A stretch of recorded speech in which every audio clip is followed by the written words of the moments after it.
My name is Sally Brennan. I'm 34 years old. Last Tuesday, after a 16-hour shift in the operating room, I fell asleep at the wheel on my way home. I woke up in the ambulance, everything hurting, struggling to breathe. The paramedic called my parents. I heard my mother's voice through the phone, clear, cold. Is she dying? No? Then it can wait. Maria needs us right now. Sally's always dramatic. Tell her to stop making a scene.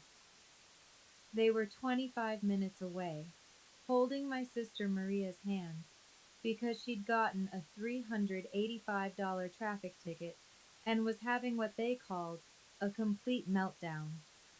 3 hours later, when my father finally walked into that hospital room, he froze in the doorway. Someone was sitting beside my bed, someone he recognized. His face went pale. His hands started trembling.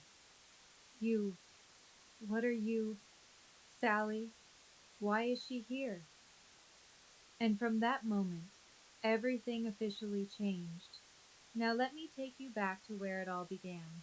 Monday, October 21st, 11 a.m.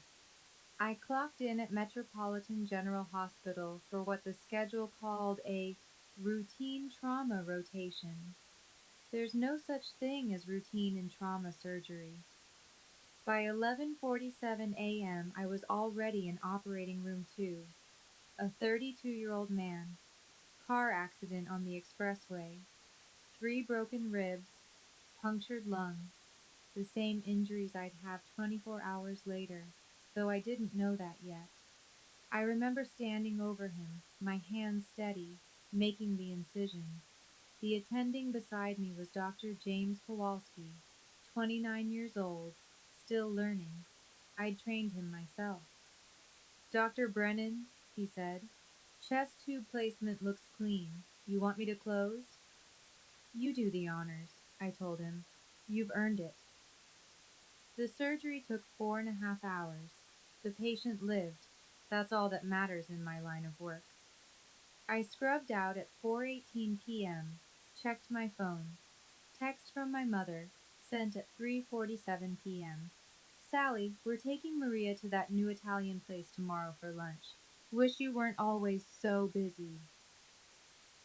I felt it then, a sharp pain behind my left eye. Brief, fleeting. I ignored it. At 6:23 p.m., they rolled another patient into operating room 4. Gunshot wound to the abdomen. 28 years old. Someone's son. Someone's brother. Dr. Brennan, we need you now. He's crashing. I didn't hesitate. I never do. 3 hours later, he was stable. Liver laceration repaired. No permanent damage. He'd wake up the next day and get a second chance at life. I didn't know I'd need someone to give me the same chance in less than 24 hours. The last case came in at 12:47 a.m. Tuesday morning technically. An elderly woman, 68 years old, named Eleanor Vance. Ruptured appendix with sepsis. Critical. I operated for 2.5 hours. When I finally closed, it was 3:20 a.m. Mrs. Vance opened her eyes in recovery, squeezed my hand, whispered, "Thank you for saving my life." I squeezed back. "That's what I'm here for." I didn't tell her that in 12 hours I'd be the one who needed saving, and the people who were supposed to save me wouldn't come. As I scrubbed out at 3:22 a.m., my phone buzzed. Text from Maria. "Mom and Dad are taking me to that new Italian place tomorrow. Wish you weren't always so busy." The pain behind my left eye flared again, sharper this time. I ignored it again. I'd been ignoring a lot of things. I drove home in the dark. The highway was empty at 3:45 a.m. Just me, the streetlights, and the weight of 16 hours on my feet. When I pulled into the driveway at 4:15 a.m., the house was dark. Andrew and Emma were asleep.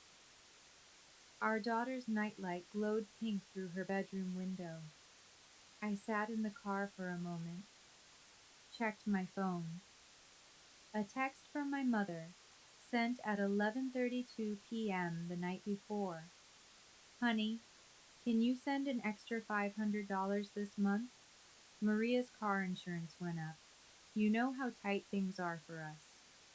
I opened my banking app, typed in $1,200, my monthly contribution to what my parents called the Family Emergency Fund. Then I sent another $500 for Maria's insurance.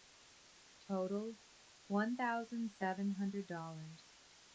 My checking account balance $3,280.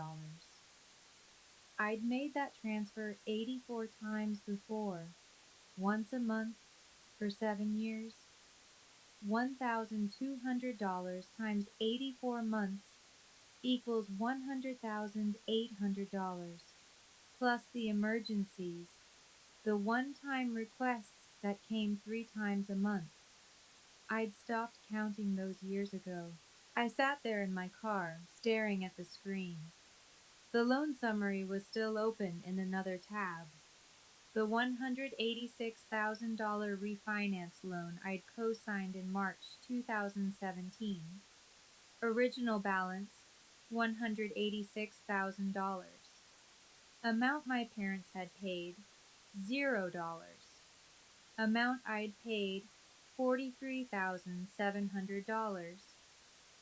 Current balance $142,300. Still entirely in my name. Andrew had asked me once 3 years ago, "Why do you keep giving them money?" I'd said, "Because they're family."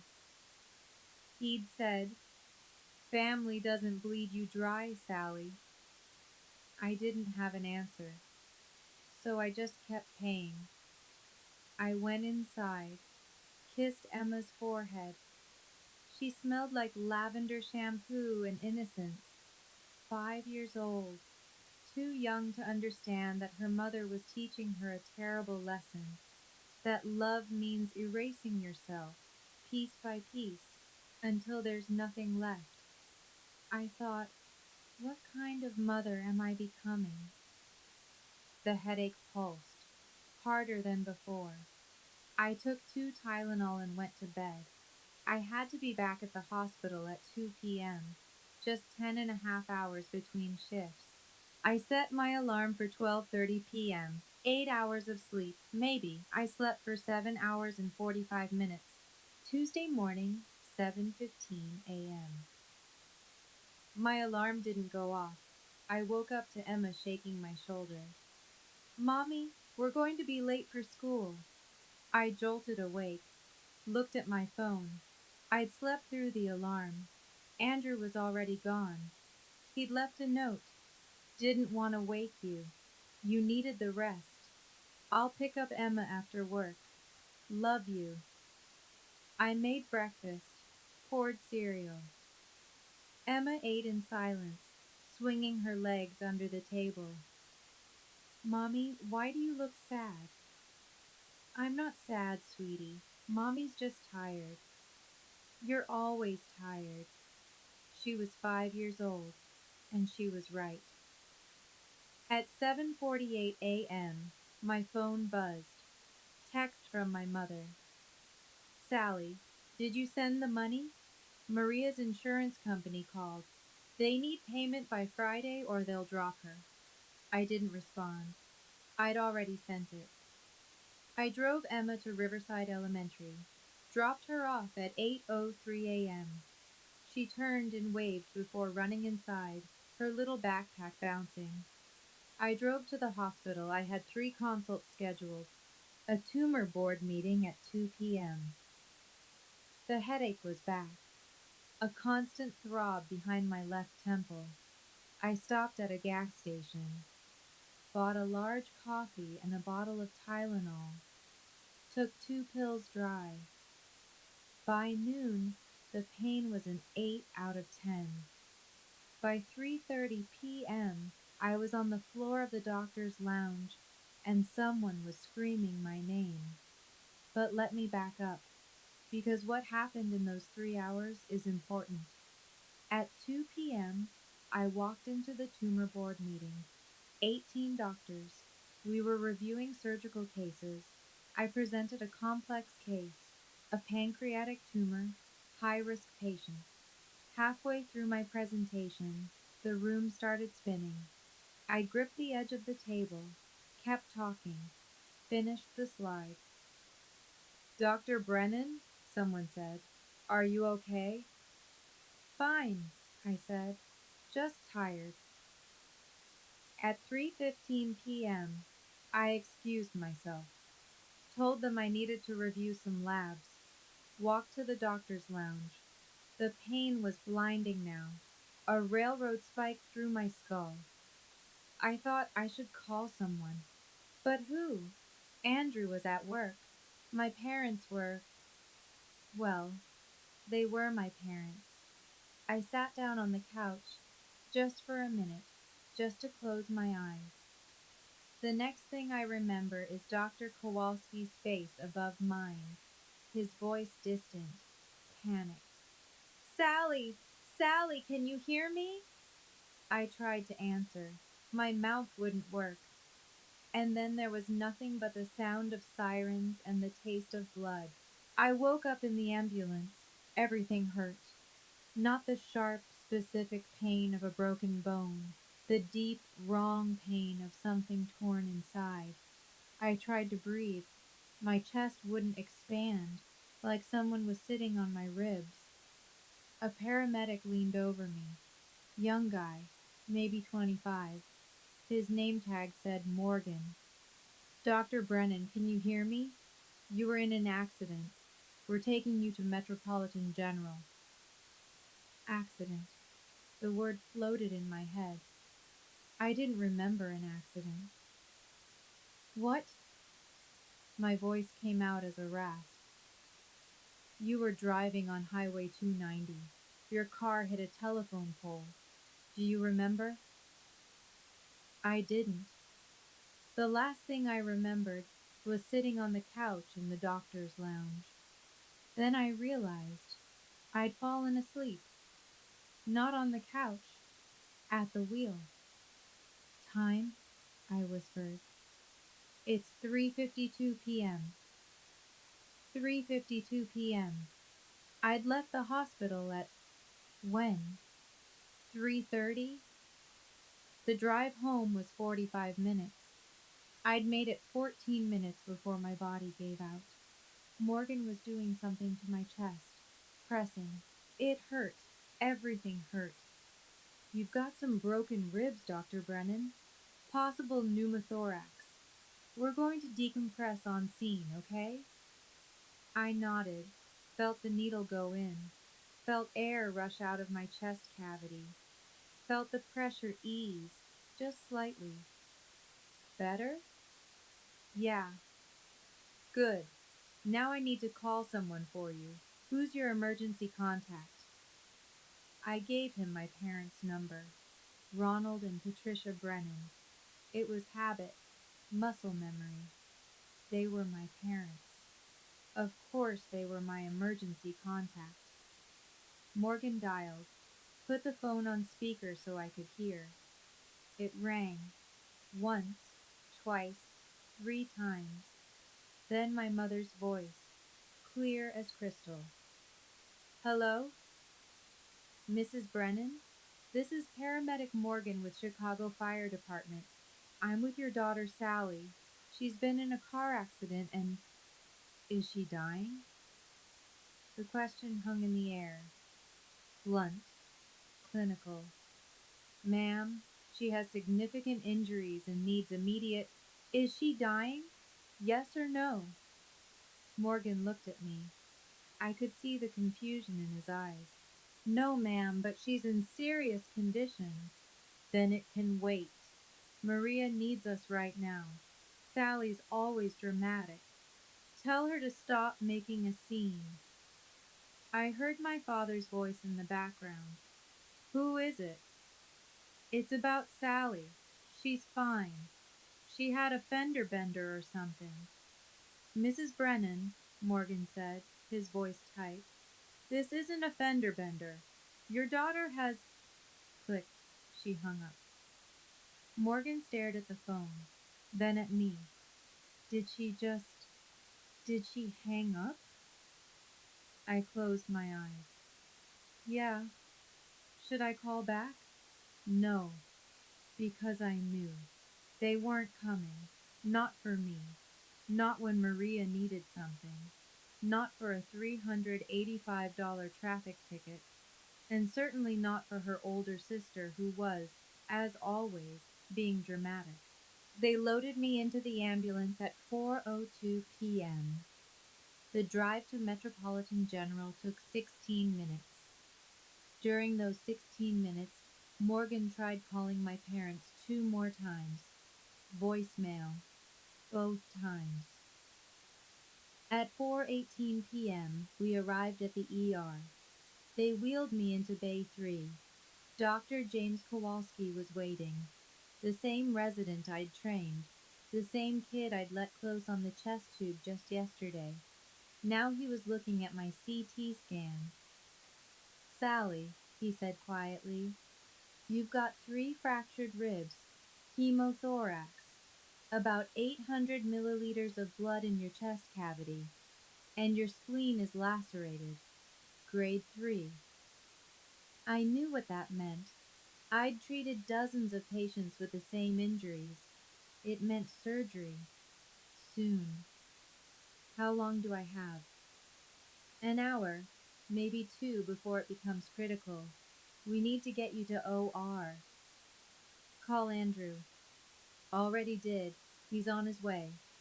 Sally, we need your parents to sign consent forms. Hospital policy for non-life-threatening emergencies. Do you want me to call them again? Non-life-threatening. That's what my mother had asked. Is she dying? No? Then it can wait. Yeah, I said. Call them.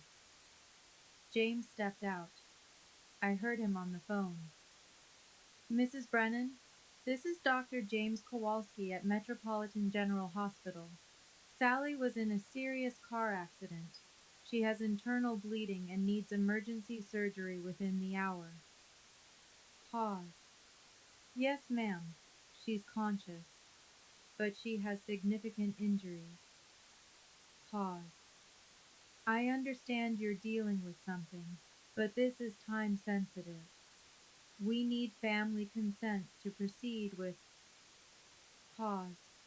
Longer this time. Mrs. Brennan, with all due respect, a traffic ticket? I couldn't hear what my mother said, but I could see James's face, the disbelief, the anger. I see. So you'll come when you're done there. He hung up, came back into the bay. Sally, I'm so sorry. I don't understand. Don't, I said. Just don't. Over the next 90 minutes, my family made a choice. They chose Maria's $385 traffic ticket over my bleeding spleen. The hospital made 10 phone calls. 4:18 p.m. Nurse Fletcher called Ronald. No answer. 4:35 p.m. Dr. Kowalski called Patricia. She answered. Said they'd come when they could. 4:52 p.m. Andrew called Ronald. Voicemail. 5:03 p.m. Andrew called Patricia. She answered. Told him they were handling Maria's crisis and would be there soon. 5:10 p.m. Dr. Kowalski called Patricia again. Voicemail. 5:25 p.m. Nurse Fletcher called Ronald. No answer. 5:40 p.m. Andrew called Ronald. No answer. 5:55 p.m. Hospital administrator called Patricia. She answered, said, "We're on our way." They weren't. 6:10 p.m. Andrew called Ronald. Answered. Ronald said, "We're leaving now." They'd said that 40 minutes ago. 6:25 p.m. Dr. Kowalski called Patricia one final time. Voicemail. 10 calls, 90 minutes. They were at Cafe Rossi, 1840 West Division Street, 25 minutes from the hospital. They stayed there for 2 hours and 15 minutes, from 3:30 p.m. to 5:45 p.m. Because Maria had gotten a $385 traffic ticket for running a red light at the intersection of State and Madison, her fourth violation this year. I'd paid for the other three, $735 total. At 5:20 p.m., Dr. Kowalski came back to my bay. "Sally, we can't wait any longer. I'm invoking emergency surgical consent. But I want you to know, I called your parents 5 times." "I know." "What's Maria's emergency?" "A traffic ticket." "A traffic ticket." He said it flat, like he was testing whether the words made sense out loud. They didn't. "Your mother said it was $385. I started laughing, then crying, then I couldn't breathe again. They wheeled me to OR4 at 5:38 p.m., the same operating room where I'd saved a man's life the night before. Now I was the one on the table. Andrew arrived at 5:45 p.m. He'd been picking up Emma from school when he got the calls. He drove 80 miles an hour across the city. He ran 3 red lights. He made it in 22 minutes. My parents were 25 minutes away, and they took 3 hours and 12 minutes. Andrew signed the consent forms at 5:48 p.m. His hands were shaking so hard he could barely hold the pen. The anesthesiologist put the mask over my face.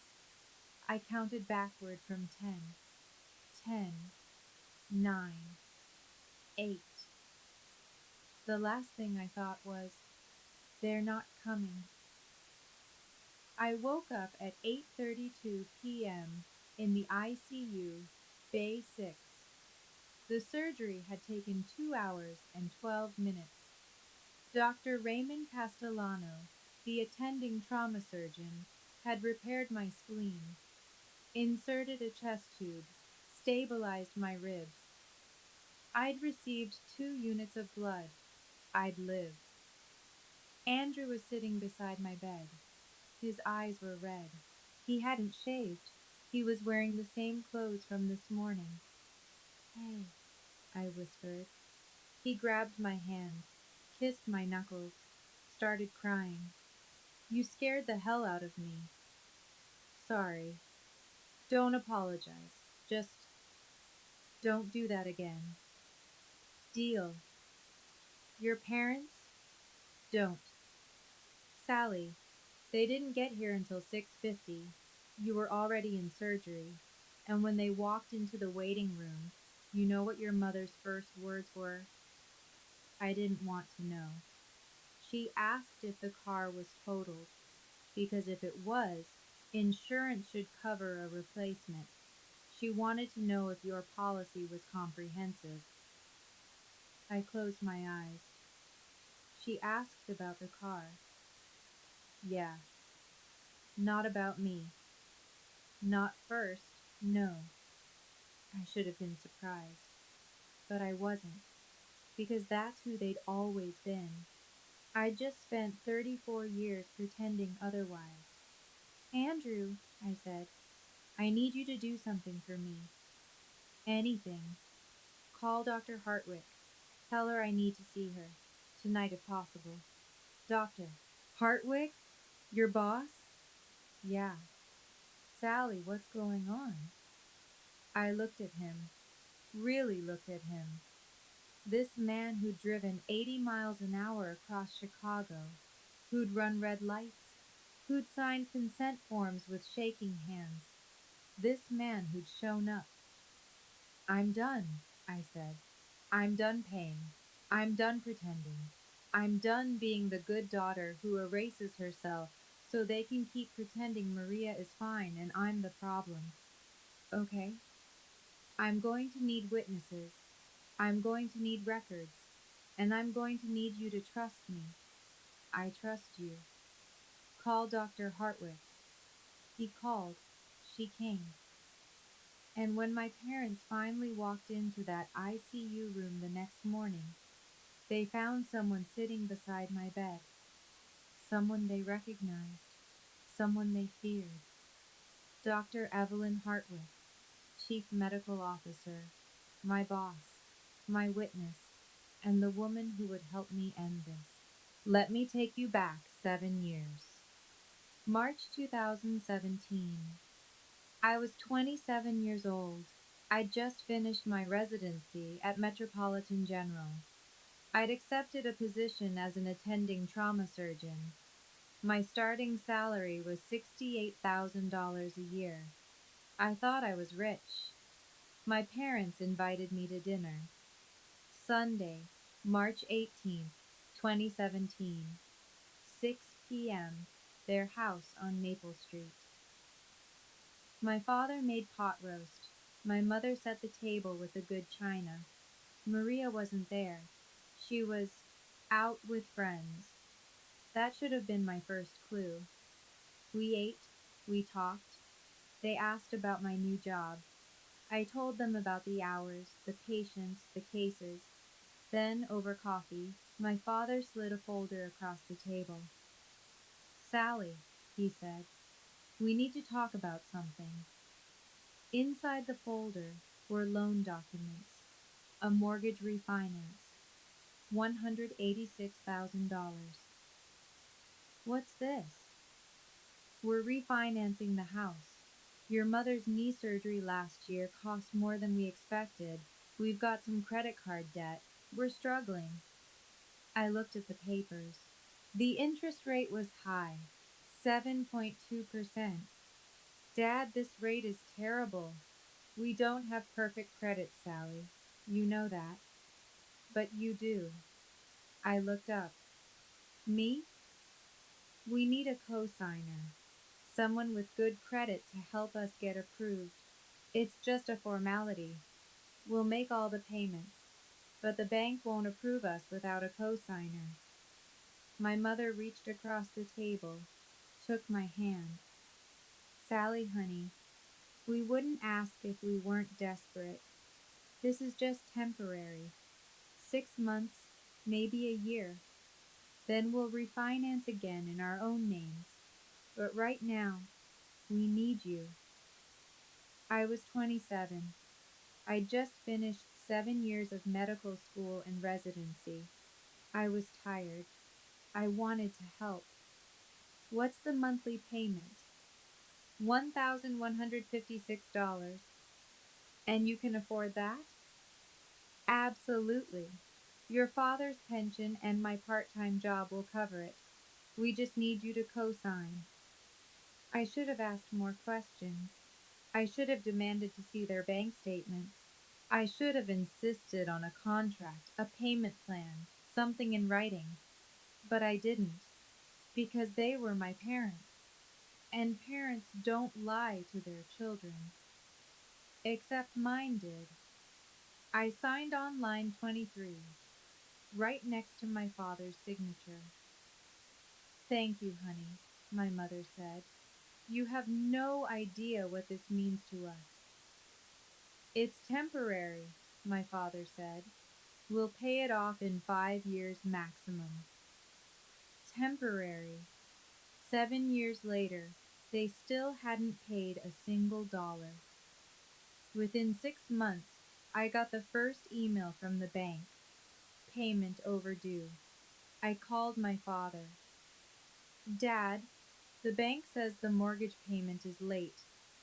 Oh, he said. We thought you were handling it this month. What? No, you said you'd make the payments. We've been covering it, Sally, but things are tight. Can you help us out just this once? Just this once. I paid $1,156. The next month, another email. Payment overdue. Dad, Sally, I'm sorry. We had some unexpected expenses. Maria needed help with her rent. Can you cover it one more time? One more time became every time. By month 12, I was paying the entire mortgage, $1,156 a month, plus my own rent, plus my student loans. I was drowning, but I kept paying, because that's what good daughters do. It wasn't just the money, it was everything. June 8th, 2013. My medical school graduation. University of Illinois College of Medicine. I'd worked 7 years for this moment. I sent my parents an invitation. They RSVP'd yes. The ceremony was at 2 p.m. I sat in the front row with my classmates, kept looking back at the audience, looking for them. They never came. At 6:30 p.m., after the ceremony, I called my mother. Where were you? Oh, honey, we're so sorry. Maria's Etsy shop launched today. She needed help setting up her inventory. We couldn't leave her. Maria's Etsy shop. Handmade jewelry. My parents had invested $3,500 in supplies. The shop closed 3 weeks later. Total revenue $0. They'd chosen Maria's failed business over my graduation. April 12, 2019. Emma was born. 7 pounds, 3 ounces. Perfect. My parents came to the hospital. They stayed 20 minutes. 3 p.m. to 3:20 p.m. They left because Maria needed a new outfit for a job interview. Maria didn't get the job. She didn't even go to the interview. September 15th, 2022. I was promoted to lead trauma surgeon, the youngest in the hospital's history. I planned a celebration dinner at Gibson's Steakhouse, invited 12 people. My parents RSVP'd yes. The dinner cost $890. I paid. They didn't show. I called my mother at 7:45 p.m. Where are you? Oh, Sally, we can't make it. Maria's having a panic attack about her performance review tomorrow. We need to be here for her. Maria got fired 2 days later. For the third time that year. It was always Maria. Maria needed. Maria's crisis. Maria's emergency. And me? I was the strong one. The capable one. The one who didn't need anything. Except I needed them. I just didn't realize it until I was lying in an ICU bed with 3 broken ribs and a punctured lung, and they still chose Maria's traffic ticket over my life. I started keeping a journal in 2023, not because I wanted to, because my therapist said I was experiencing gaslighting and needed to ground myself in facts. Page 1, Entry 1. They love Maria more. I need to accept this. But why do I have to pay for their love of her? I didn't know then that they weren't just taking my money. They were taking my reputation. Thanksgiving 2023, November 23rd. My parents' house. 18 family members. I was in the kitchen helping my Aunt Carol with dishes. My cousin Jennifer, 32, pulled me aside. Sally, I'm so proud of you. When do you finish your nursing degree? I stared at her. My what? Your nursing degree. Aunt Patty said you're working toward your RN. That's amazing. Jen, I'm not a nurse. I'm a surgeon. I've been an attending for 6 years. Her face went white. What? But Aunt Patty said, what exactly did she say? Jennifer pulled out her phone, showed me my mother's Facebook page, post after post, lies. March 14th, 2024. So proud of our Maria. Final year of her healthcare administration master's at Northwestern. Maria had never attended Northwestern. She'd dropped out of community college in 2016. She'd earned 14 credits total. I'd paid off her $8,200 in student loans in 2018. July 22nd, 2024.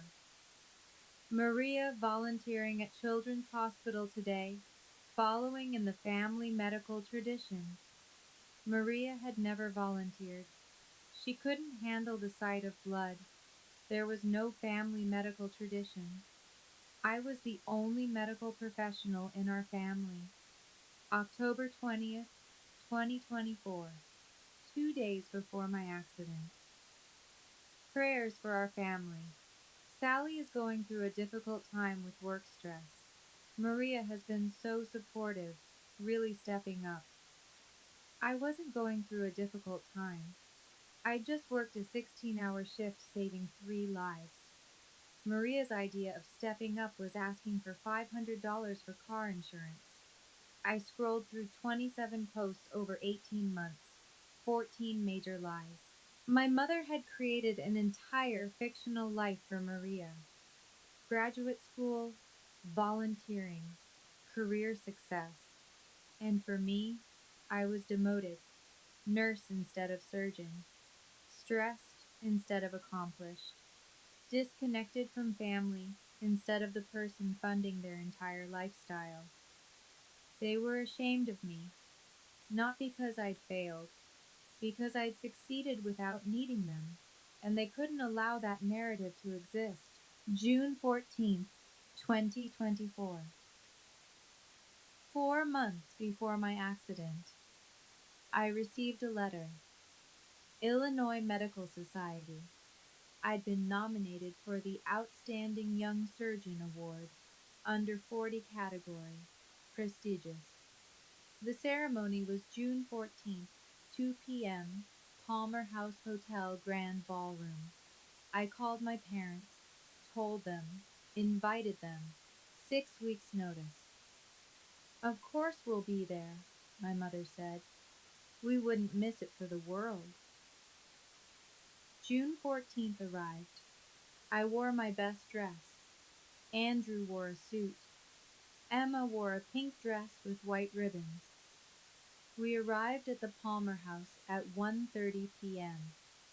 The ballroom was full, 200 guests. Each of the 8 nominees had a table reserved for family, 6 to 8 seats per table. I looked around, saw Dr. Laura Bennett with her family, 11 people, parents, siblings, grandparents. They'd made banners, brought flowers. My table had 3 seats filled. Andrew, Emma, me. At 11 a.m. that morning, I'd received a text from my mother. So sorry, honey. Maria's landlord is evicting her, and we have to help her move today. You understand. Congrats on the award. We're so proud. Maria wasn't being evicted. She'd violated her lease with noise complaints. She'd end up moving into my parents' basement 2 weeks later, where she still lived, rent-free. At 2:30 p.m., they announced the winner. Dr. Sally Brennan, Metropolitan General Hospital. I walked to the stage, accepted the plaque, the $5,000 grant for surgical education, the recognition. I gave my speech, thanked my husband, my daughter, my colleagues. I didn't mention my parents, because how do you thank people who are never there? I sat down. Emma climbed into my lap. whispered, Mommy, you won. Where's Grandma and Grandpa? They couldn't make it, baby. Because of Aunt Maria? She was 5 years old, and she already knew.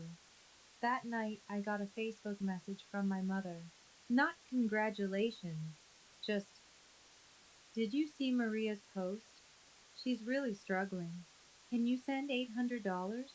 Her deposit was higher than expected. I stared at the message for a long time. Then I closed my laptop, and for the first time in 34 years, I said no. Wednesday morning, October 23rd, 8:20 a.m.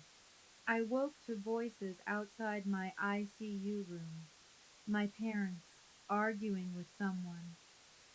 We're her parents. We have a right to see her. You have the right, Mrs. Brennan. But Dr. Brennan requested someone be present when you arrive. The door opened. Mom, Dad, Maria on her phone scrolling Instagram, and behind them, standing like a guardian, was Dr. Evelyn Hartwick, 62 years old, Chief Medical Officer of Metropolitan General Hospital, silver hair, steel spine, 28 years in trauma medicine, my boss, my mentor, and now my witness. My father's face went white. Dr. Hartwick, I. We didn't know you'd be sitting with one of my best surgeons after her family failed to show up for 3 hours. Yes, Mr. Brennan, I'm here. She gestured to the chairs. Please, sit down. My mother was complaining about parking. $22. Can you believe that? $22 for 3 hours. Parking validation was free. They just had to ask. Maria was still on her phone. Didn't look up. Didn't say hello. Ronald stood by the door, hands in his pockets. Wouldn't meet my eyes. Dr. Hartwick sat in the chair beside my bed, crossed her legs, folded her hands. Shall we begin? My mother pulled out her purse, started rummaging, pulled out a checkbook. Sally, honey, thank God you're awake. You really scared us. She was writing something. I couldn't see what. Though I told the doctors you were fine. You've always been so strong. You can handle anything. She tore out the check, handed it to Maria. $385. Maria smiled, tucked it into her purse. Andrew saw it before I did. He was sitting in the corner. He'd been there all night, unshaven, same clothes as yesterday.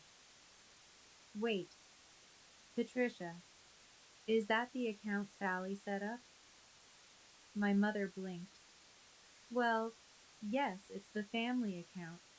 Sally said it was for emergencies. The family emergency account. I'd opened it in November 2017, 6 months after co-signing the loan. I deposited $200 every month for emergencies. 7 years. $200 times 84 months. $16,800 total deposited. The account currently had $12,600. I'd never withdrawn a penny. But apparently, my parents had. $4,200 over 7 years, without telling me. And now my mother was writing checks from it. Andrew, my mother said, you're being dramatic. The doctors handled Sally's situation. Maria's ticket is a real problem. If she loses her license, how will she get to job interviews? I whispered. She doesn't go to job interviews. My mother frowned. What? Maria doesn't go to job interviews. She's been unemployed for 8 months. She's had 3 interviews scheduled this year. She skipped all of them. Maria looked up from her phone. That's not true. July 18th. Marketing position at TechFlow. You overslept. I was sick. August 9th. Receptionist at Wilson and Associates. You said the commute was too far. It was an hour each way. September 22nd. Data entry at Riverside Insurance. You didn't show up because you had a headache. Maria's face flushed. I did have a headache. But you went shopping that afternoon. Posted 7 Instagram stories at Nordstrom. Silence, doctor. Hartwick hadn't said a word. She was just watching, taking it all in. Sally, don't be selfish, Maria said finally. You have money. I don't. That's not my fault. And there it was, the script they'd been reading from my entire life. I pulled the oxygen tube from my nose. Andrew started to protest. I raised my hand. No, let me, let me say this. I looked at my parents, really looked at them. For the first time in my life, I saw them clearly. My father, 63 years old, retired from the city planning department, pension of $2,100 a month, spent his days watching TV and complaining about money. My mother, 60 years old, worked part-time at a flower shop, made $1,100 a month, spent her days on Facebook creating a fictional life for Maria. And Maria, 38 years old, living in their basement. No job, no prospects, no intention of changing. I want you to leave, I said. Now. My mother gasped. Excuse me? Sally, we are your parents. Get out. Sally, you're not thinking clearly. I'm more clear than I've ever been. Get out, or I'll have security remove you. My father stepped forward. Sally, you're on medication. You're not yourself. I'm exactly myself. I've been paying your bills for 7 years. I've been funding Maria's life for 7 years. And yesterday, when I was dying, you chose a $385 traffic ticket over me. Get out. My heart rate monitor started beeping. 132 beats per minute. A nurse came in, looked at the monitor, looked at my parents. I'm going to have to ask you to leave. The patient needs to rest. We're her family, my mother said. Dr. Hartwick stood. Leave. Now. Her voice wasn't loud. It didn't have to be. It was the voice of someone who'd spent 30 years telling families their loved ones were dead. The voice of absolute authority. My parents left. Maria paused at the door. You're going to regret this. I didn't answer. When the door closed, Dr. Hartwick sat back down. How long has this been going on, Sally? I started to cry. 34 years. Friday, October 25th, 3 days after the accident. I was still in the ICU. There was a knock on the door. 2:15 p.m. A woman I didn't recognize. Late 50s, gray hair, gentle eyes. She wore a clerical collar. Dr. Brennan? I'm Reverend Grace Donovan, from St. Catherine's Parish. St. Catherine's, my parents' church. They'd attended for 26 years. I hope you don't mind the visit. I saw your name on the hospital directory. I didn't realize you were a surgeon. Your mother said.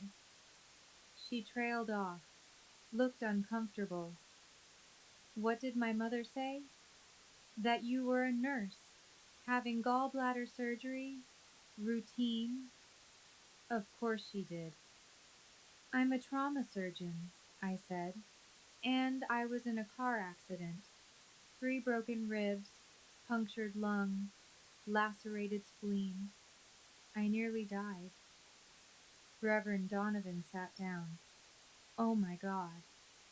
And my mother told the church to pray for Maria. Not me. Yes. She said Maria was devastated by her sister's selfishness in getting sick during Maria's difficult time. I laughed. It hurt. What's Maria's difficult time? A traffic ticket, I believe? $385. She ran a red light. Reverend Donovan closed her eyes. I'm so sorry, Sally. Don't be. You didn't know. I should have. We're supposed to see people. Really see them. She pulled out her phone. Sally, I need to show you something. Your mother posted in our parish Facebook group. She turned the screen toward me. The post was from Wednesday at 10 p.m. Thank you for your prayers. Sally is fine, as we knew she would be. Please continue praying for Maria, who is struggling with the stress of her sister's drama. Hashtag family first. 84 likes. 23 comments. All sympathizing with Maria. None asking about me. Because they didn't know I'd almost died. They thought I'd had gallbladder surgery. And Maria was the victim of my drama. Reverend Donovan scrolled through more posts. Months of posts. March 2024. Maria is in her final year of Healthcare Administration Masters at Northwestern. So proud. July 2024. Maria volunteering at Children's Hospital, following in the family medical tradition. October 20th, 2024. Prayers for our family. Sally is going through a difficult time with work stress. Maria has been so supportive, really stepping up. I scrolled through. 27 posts over 18 months, 14 major lies. My hands were shaking. This, this is all fake. Maria isn't in grad school. She's never been to Northwestern. She doesn't volunteer. She lives in my parents' basement and hasn't had a job in 8 months. Reverend Donovan's face went pale. And the family medical tradition? I'm the only medical professional in my family. I'm a trauma surgeon. Maria can't handle the sight of blood. Reverend Donovan was quiet for a long time. Then she said, Sally, in 2 weeks there's a parish appreciation dinner, November 8th. Your parents are being honored for exceptional family values and community service. They're receiving the St. Catherine's Family of the Year award. I stared at her. And I need to know, she said quietly. Is any of what they've told us true? Andrew came that evening, 6 p.m. He brought Emma with him. She climbed carefully onto my bed, handed me a drawing, a picture of me with bandages, hearts all around. Mommy, I drawed you all better. It's beautiful, baby. When can you come home? Soon, maybe Monday. She hugged me gently. Then Andrew took her to the cafeteria for ice cream. When they left, I called Dr. Hartwick. Sally, I need a favor. Anything. The hospital gala is November 30th, 4 weeks from now. Yes, you're being honored, youngest lead trauma surgeon in the hospital's history. I want to tell my story, at the gala, in front of everyone. Silence. Sally, are you sure? I'm sure. My entire department will be there. Hospital administration, donors, board members, and my parents. Because they RSVP'd yes. 3 seats at my table. What are you going to say? The truth.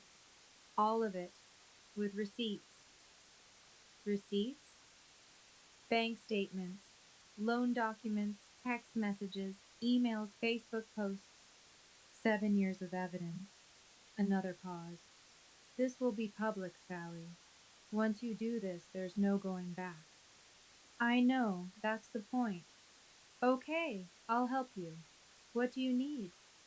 Time to speak, and your support. You have both. Over the next 3 weeks, I compiled everything. Andrew brought my laptop.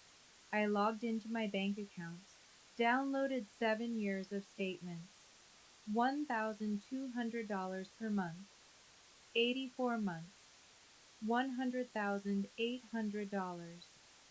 The emergency transfers, $12,400. The joint family account, $12,600 remaining. $4,200 withdrawn by my parents without my knowledge. Total $117,200. Then the loan. Original balance $186,000. I'd paid $43,700. My parents had paid $0. Total financial support over 7 years $160,900. I created a PowerPoint, 12 slides. Slide 1, timeline of October 22nd, the 10 phone calls they ignored. Slide 2 to 4, bank statements, transfers, loan documents. Slide 5 to 6, text messages requesting money. Slide 7, photo of me alone at the Outstanding Young Surgeon Award Ceremony, June 14th, 2024. Slide 8 to 9, church Facebook posts. The lies about Maria. Slide 10, total calculation $160,900. Slide 11 to 12, medical records from October 22nd, redacted for privacy, but showing the severity, the 10 calls, the 3-hour delay, 247 pages of evidence, undeniable. Andrew saw the PowerPoint on November 5th. Sally, this is too much? No, it's perfect. But once you do this, your relationship with them is over. It's already over. They just don't know it yet. He pulled me close. I'm proud of you. On November 8th, my parents received the St. Catherine's Family of the Year Award at the Parish Appreciation Dinner. They stood in front of 150 people, accepted a plaque, made a speech about family values, and supporting each other through difficult times. Reverend Donovan told me later that she couldn't present the award without feeling sick, but she didn't say anything. Not yet, because she'd promised me she'd wait until after the gala. On November 15th, my mother texted, Sally, just confirming, you're covering our table at the gala, right? Also, Maria needs $200 for a dress. The event is black tie, and she has nothing appropriate. Can you Venmo by tomorrow? I screenshotted the text, added it to the folder, 248 pages. I didn't respond. On November 28th, my father called. I didn't answer.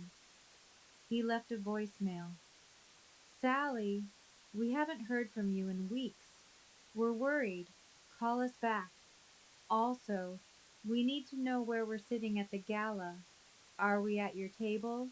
Love you. I saved the voicemail, added it to the folder. 249 pages. On November 29th, the day before the gala, I met with Dr. Hartwig at the hospital. Are you ready? I'm ready. Last chance to back out. I'm not backing out. Good, because I think this is important, not just for you, for every person who's been financially and emotionally abused by their family. That night, I didn't sleep. I practiced my speech over and over. 8 minutes, 850 words. I practiced until my voice was steady, until I could say the numbers without crying, until I could look at my parents' faces in my mind and feel nothing. No anger, no grief, no hope, just clarity. Saturday, November 30th, 2024. 6 weeks after my accident, 4 weeks after I decided to stop pretending. I woke up at 8 a.m. Andrew was already awake. He'd been up since 6 o'clock making breakfast. Pancakes for Emma, coffee for me. Big day, he said. Big day. Emma bounced into the kitchen. Mommy, you're wearing a fancy dress tonight. I am. Can I come? You'll be backstage with Miss Jennifer. Our neighbor, a retired teacher. Emma loved her. Okay. Will Grandma and Grandpa be there? I exchanged a look with Andrew. Yes, baby. Good. Maybe they'll be nice to you this time. Out of the mouths of babes. At 4 p.m., I started getting ready. Black dress, simple, elegant, pearl earrings, red lipstick, the same shade I wore in the OR, for luck. Andrew helped me zip up the dress. How do you feel? I looked in the mirror.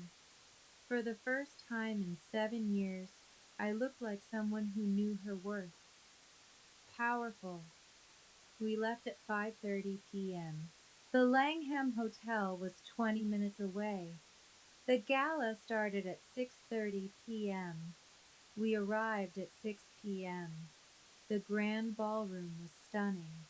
Crystal chandeliers, white tablecloths, a string quartet playing in the corner, 220 guests, surgeons, administrators, donors, board members. My colleagues greeted me, hugged me, asked how I was feeling. Better? I said. Much better. At 6:20 p.m., my parents arrived. My mother wore a $380 dress. I'd Venmoed her the money on November 25th. My father wore a suit I'd never seen before, probably new. Maria wore a $200 dress. I'd Venmoed her the money on November 28th. They waved at me from across the room, smiled, like nothing was wrong, like they hadn't ignored 10 phone calls while I was dying, like they hadn't spent 7 years taking my money and slandering my reputation. They walked over. My mother air kissed me. Sally, you look thin. Are you eating? Brain surgery is so stressful. It wasn't brain surgery, Mom. I was in a car accident. Right, right. Well, you look wonderful. Where's our table? Table 8, right near the front. Perfect. We want good photos. They walked away. Maria was already on Instagram, taking selfies. Dr. Hartwick appeared at my elbow. Ready? Ready. Remember, calm, clinical, like you're presenting a case study. I've been practicing. I know. You're going to do great. The lights dimmed. Dinner was served. I barely ate. My stomach was in knots. At 8 p.m., Dr. Hartwick stood, walked to the podium. Good evening, everyone. Tonight, I want to tell you about a surgeon. My mother leaned over. Sally, is she talking about you? I didn't answer.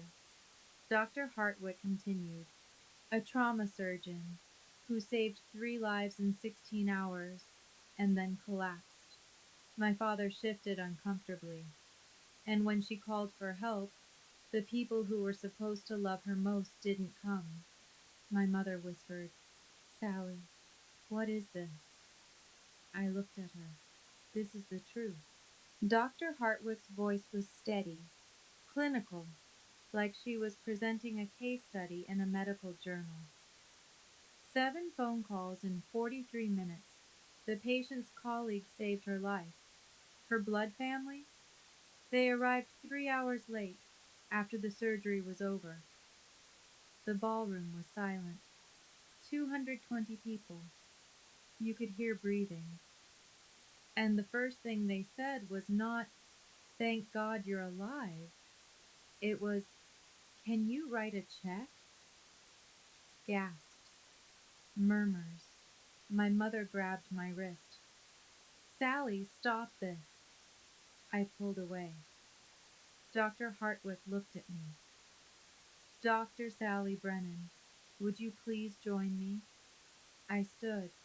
My legs felt like water. Andrew squeezed my hand. "You've got this." I walked to the stage. 18 steps, 12 seconds.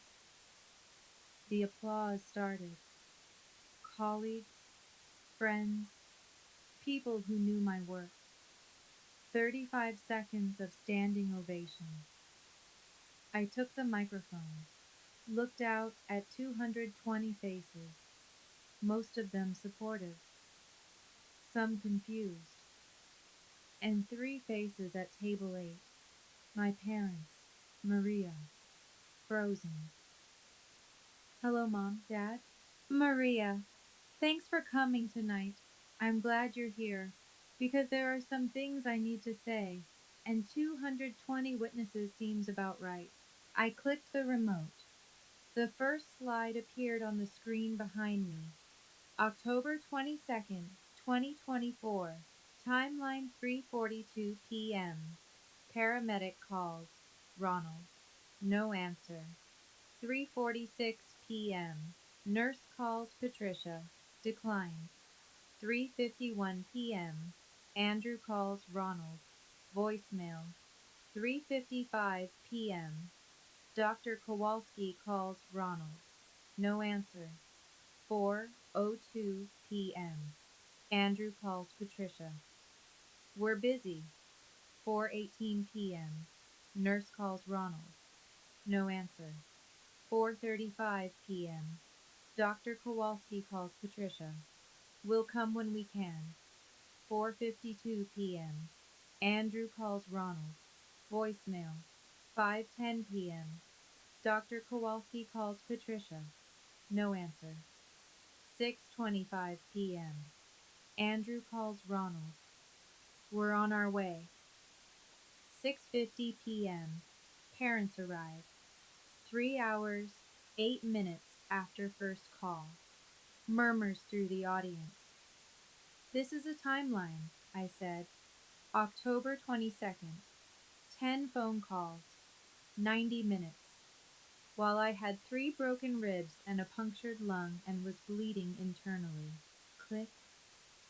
My parents were 25 minutes away, at a cafe, with my sister Maria, who was crying over a $385 traffic ticket. More murmurs. Some gasps. Click. Next slide. Loan document. March 18th, 2017. Original amount $186,000. Co-signers Ronald Brennan, Sally Brennan. Monthly payment $1,156. This is a bank document, March 2017. My parents asked me to co-sign a $186,000 loan. I was 27. They said it was temporary. They promised to pay every month. Click. Payment history 2017 to 2024. Total payments made by Ronald and Patricia Brennan $0. Total payments made by Sally Brennan $43,700. Current balance $142,300. This is 7 years of payment history. Every payment made by me, 0 payments made by them. The audience was dead silent now. Click. Monthly transfers 2017 to 2024. Amount $1,200 per month. Duration 84 months. Total $100,800. This is my Venmo history. $1,200 every month for 84 months. They told me it was for Maria's therapy fund. Click. Maria has never been to therapy. Maria stood up. This is humiliating. You're making us look like. Like what, Maria? I didn't raise my voice. I didn't need to. Like people who take $100,800 from their daughter and then can't drive 25 minutes when she's dying? She sat down. My mother was crying. Real tears or fake ones? I couldn't tell anymore. I didn't care. Click. Next slide. Screenshots of Facebook posts. My mother's account. Post 1, March 14th, 2024. Maria is in her final year of Healthcare Administration Masters at Northwestern. So proud. 84 likes, 23 comments. This is a post from my mother's Facebook, March 2024, congratulating Maria on her master's degree from Northwestern. Click. Maria has never attended Northwestern. She dropped out of community college in 2016. She's been unemployed for 8 months. She lives in my parents' basement. Gasps. Someone whispered, "Oh my God." Click. Next post. Post 2, July 22nd, 2024. Maria volunteering at Children's Hospital, following in the family medical tradition. This post is from July, praising Maria for volunteering, for following in the family medical tradition. Click. Maria has never volunteered. She can't handle the sight of blood, and there is no family medical tradition. I'm the only medical professional in my family. I'm a trauma surgeon. Maria can't even hold down a job as a receptionist. The audience was shifting now. Uncomfortable. Angry. Click. A photo. Me on stage. Alone. June 14th, 2024. Outstanding Young Surgeon Award. June 14th, 2024. This is a photo from June 14th. The Illinois Medical Society gave me the Outstanding Young Surgeon Award. I invited my parents 6 weeks in advance. They RSVP'd yes. Click. They didn't come. They were helping Maria move, for the 4th time that year, into their basement, where she still lives, rent-free. I paused. I stood on that stage and thanked my husband, my daughter, and my colleagues. I didn't mention my parents, because how do you thank people who were never there? Click. Total financial support 2017 to 2024. Loan payments $43,700. Monthly transfers $100,800. Emergency fund contributions $16,800. Total $161,300. This is the total, $161,300. Over 7 years, every dollar paid by me. I let that sink in.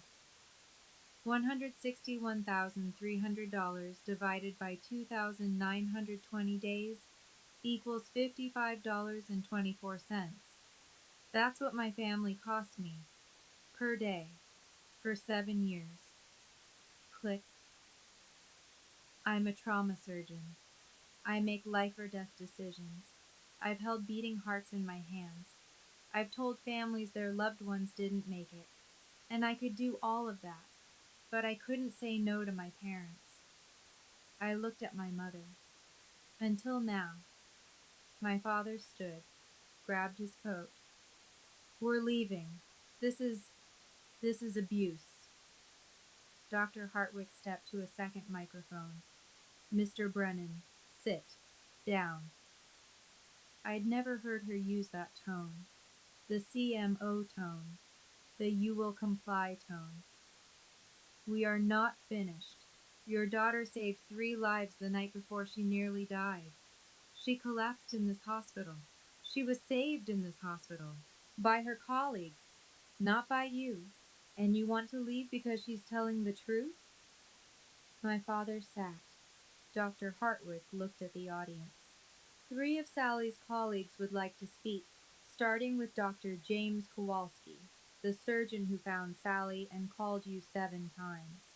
James walked to the stage, 29 years old, the resident I'd trained, the kid who'd called my parents while I was dying. He took the microphone, looked at my father. Mr. Brennan, I've been a surgeon for 4 years. I've called families to tell them their loved ones were in accidents. And I've never had a parent say their child could wait. His voice was shaking. I called you at 3:42 p.m. You didn't answer. I called at 3:55. Voicemail. I called at 4:02. You declined. He pulled out his phone, read from his notes. At 4:35 p.m., I called Mrs. Brennan. I told her Sally had internal bleeding. She needed surgery. You know what your wife said to me? He looked at my mother. She said, Sally is strong. She's a doctor. She knows how to handle this. Right now, my other daughter is having a mental breakdown over a ticket that could affect her record. Sally would want us to prioritize Maria. She always does. His voice cracked. A mental breakdown over a $385 traffic ticket. While Sally was drowning in her own blood, he turned to the audience. I've seen families drive through blizzards to get to their loved ones. I've seen parents sleep in waiting rooms for weeks. I've seen siblings donate kidneys without hesitation. But I've never seen a family take 3 hours to drive 25 minutes because they were dealing with something else. He looked at me. Sally saved my career once. I messed up a chest tube insertion my first year. Patients started crashing. Sally stepped in, fixed it, never reported it, never told anyone. She just said, we all make mistakes. I've got your back. And when she needed someone to have her back, her family was at a cafe, paying for Maria's lunch. He handed the microphone back. The audience erupted in applause. Nurse Diane Fletcher, 44 years old, ICU supervisor, took the stage next. I've been a nurse for 22 years. I've made a lot of difficult phone calls, but I've never had a parent say their child could wait when I told them their brain was sorry, when I told them they had internal injuries. She pulled out her phone. I documented my call with Mrs. Brennan. We document everything in medicine for legal reasons. She read from her notes. October 22nd, 3:46 p.m. Called Patricia Brennan. Conversation duration 4 minutes, 12 seconds. I said, Mrs. Brennan, this is Nurse Fletcher at Metropolitan General. Your daughter Sally was in a serious accident. She has broken ribs, a punctured lung, and internal bleeding. She needs you here now. She looked at my mother. You said, is she conscious? I said, she's in severe pain. You said, then she can handle it. My other daughter is having a crisis. Will come when we're done. A crisis? A traffic ticket. While your daughter was bleeding out. She put her phone away. I've seen families drive through blizzards. Families who work 3 jobs and still drop everything. Families who donate their last dollar. But I've never seen a family who couldn't be bothered to drive 25 minutes until October 22nd. She stepped down. More applause, louder this time. Dr. Hartwig returned to the podium. I want everyone in this room to understand something. Dr. Sally Brennan is not just a surgeon. She's one of the finest trauma surgeons in Illinois, in the Midwest, possibly in this country. She turned to me. 3 weeks before her accident, Sally worked a 22-hour shift because we had a mass casualty event, a bus accident, 12 critical patients. She saved 9 of them. She didn't complain. She didn't ask for extra pay. She just did her job, because that's who she is. She turned to my parents. And you couldn't drive 25 minutes. She let that hang. This hospital is Dr. Brennan's family. These people, she gestured to the room, are her family. They showed up. They saved her. They've been supporting her recovery for 6 weeks. While her blood relatives asked for money, she paused. So here's what we're going to do. We're establishing the Dr. Sally Brennan Surgical Education Fund. Starting balance $25,000, donated by this hospital's foundation, to help train the next generation of surgeons who put patients first, family second, and themselves last. Standing ovation. 220 people on their feet, except 3. My parents sat frozen. Maria was on her phone. I returned to the microphone. I was crying, but my voice was steady. I'm not doing this for revenge. I'm doing this because I have a daughter. Emma is 5 years old, and I need her to know. You don't owe people your life just because they're related to you. I looked at Emma backstage. She waved. You owe them respect if they've earned it, love if it's mutual, and boundaries when they've crossed them. I turned to my parents. Mom, Dad, Maria, I forgive you. Not because you've apologized, you haven't. Not because you've changed, you won't. I forgive you because I'm a doctor, and doctors heal, even when the wound is self-inflicted, even when the patient refuses treatment. I took a breath. But forgiveness doesn't mean reconciliation. It doesn't mean access. It doesn't mean I'll keep funding your lives while you diminish mine. I held up my phone. As of tonight, the loan is your responsibility. The bank has removed me as co-signer. The monthly transfers stop.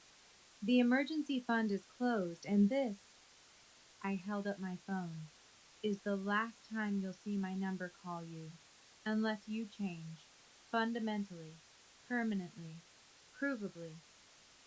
I looked at Emma again. I'm teaching my daughter something tonight. I'm teaching her that saving people is noble, but sacrificing yourself isn't. I'm teaching her that family is the people who show up, not the people who share your blood. I put the microphone down, walked off the stage. Andrew was waiting. He wrapped his arms around me. I buried my face in his shoulder, and for the first time in 34 years I felt light. Behind me I heard my mother say, "We're leaving. This is abuse." And someone, I think it was Reverend Donovan, said, "No, Patricia, what you did was abuse.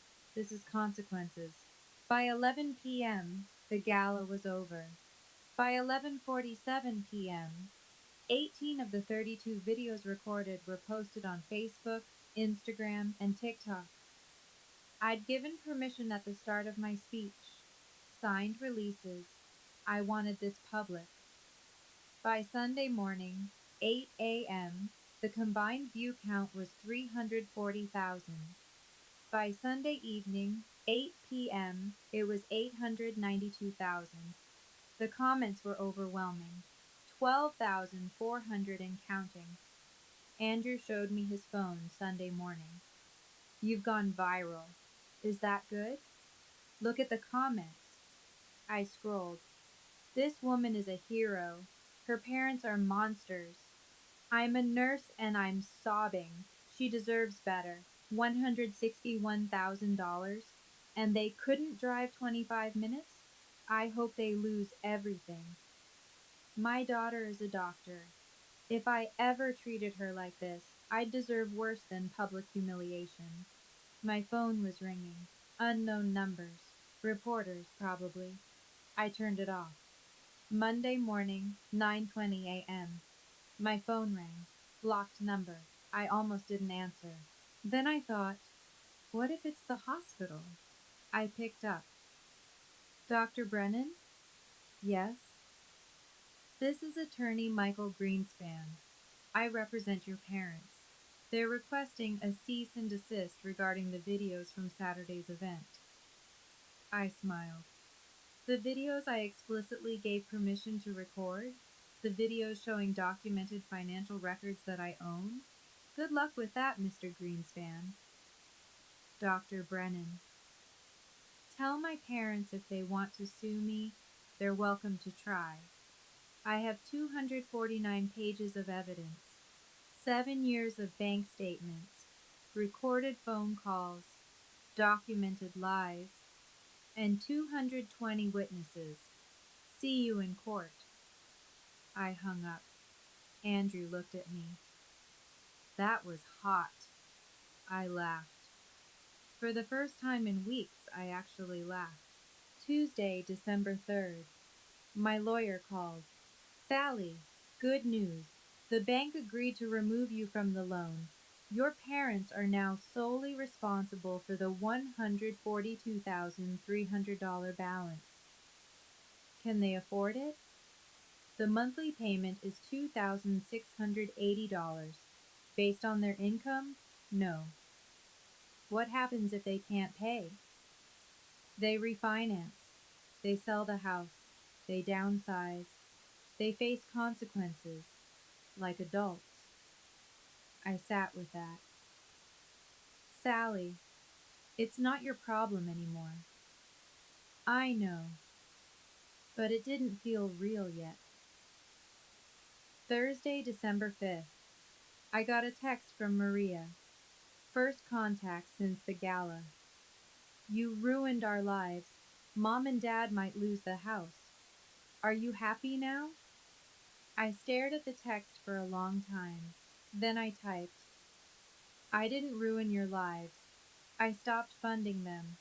There's a difference. Also, you're 38 years old. Get a job. I hit send. Then I blocked her number. Andrew saw it. Feel good? Yeah, actually it does. Friday, December 6th, 2 p.m. Reverend Donovan called. Sally, I need to tell you something. The parish council reviewed the gala videos and your mother's Facebook posts. We're rescinding the Family of the Year award. You don't have to do that. Yes, we do. We gave them an award for family values while they were destroying their own daughter. We're also asking them to step down from their volunteer positions. Your father ran the parish finance committee. Your mother ran the family support ministry. The irony wasn't lost on me. 45 parish families have reached out to you with apologies. I have their contact information if you want it. Thank you, Reverend, but I don't need apologies from people who didn't know. They feel terrible. They shouldn't. My parents are very good liars. Sally, the parish wants to honor you for your work, your sacrifice, your courage. No, I said. I don't need another award. I just need peace. She was quiet for a moment. You're a remarkable woman, Sally Brennan. I'm just tired, Reverend. Really, really tired. Saturday morning, December 7th. Emma climbed into my lap. Mommy, are Grandma and Grandpa coming for Christmas? No, baby, not this year. Because they were mean to you? Kids see everything. Yes, because they were mean to me. Good, she said. Santa doesn't visit mean people. I laughed. You're right, sweetheart, he doesn't. January 15th, 2025. 6 weeks after the gala. I was back to full surgical schedule. My ribs had healed. The pain was gone. My savings account balance, $22,400. It had grown $14,200 in 6 weeks because I wasn't sending $1,200 every month because I wasn't funding Maria's life. Andrew and I were planning a vacation. Hawaii, March 2025, 7 days, $5,800. The first real vacation we'd had in 8 years. Emma was thriving in kindergarten. Her teacher said she was more relaxed, happier. Kids feel everything. I was seeing a therapist twice a week, working through what she called parentification trauma. It would take time, but I was healing. Dr. Kowalski found me in the surgeon's lounge. How's it feel to be back full time? Good, really good. You seem lighter. I am, literally. I'm $1,200 a month lighter. He laughed. You know what the residents are calling you? What? The surgeon who operated on her own family, without anesthesia. I smiled. That's pretty accurate. January 22nd. I was driving Emma to a birthday party. We passed my parents' old house on Maple Street. There was a for sale sign in the yard. Emma saw it. Is that Grandma's house? Yes, baby. Why is it for sale? Because they're moving to a smaller house. Because they don't have your money anymore? She was 5, and she understood. Yes, sweetheart, because they don't have my money anymore. Good, she said. Now you can buy me things. I laughed until I cried. The house was listed for $380,000. If they sold at asking price, they'd net about $237,700 after paying off the loan and closing costs. Enough to downsize, start over, without me.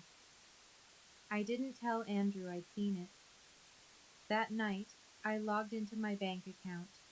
$22,400. I opened a new savings account, named it Emma's College Fund. First deposit, $5,000. It felt like planting a tree. Late night, January 25th. I couldn't sleep. I opened my laptop, started typing.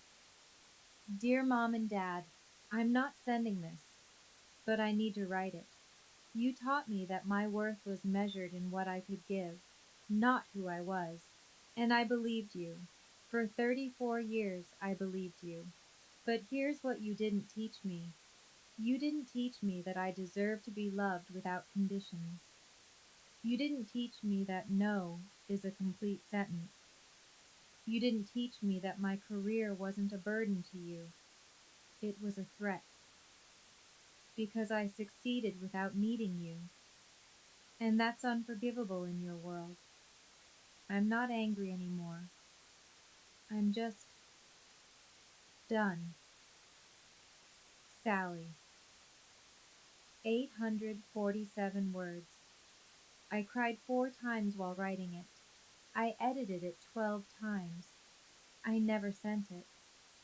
The next day, I deleted the draft. Not out of fear, out of freedom. They didn't deserve my words anymore. Not even the unsent ones. January 22nd, 2025. Exactly 3 months after my accident, I walked into OR4, the same operating room where my life had been saved. Today, I was operating on a 28-year-old woman. Car accident. Drunk driver hit her. Fractured ribs. Punctured lung. The same injuries I'd had. The surgery took 3 hours and 18 minutes.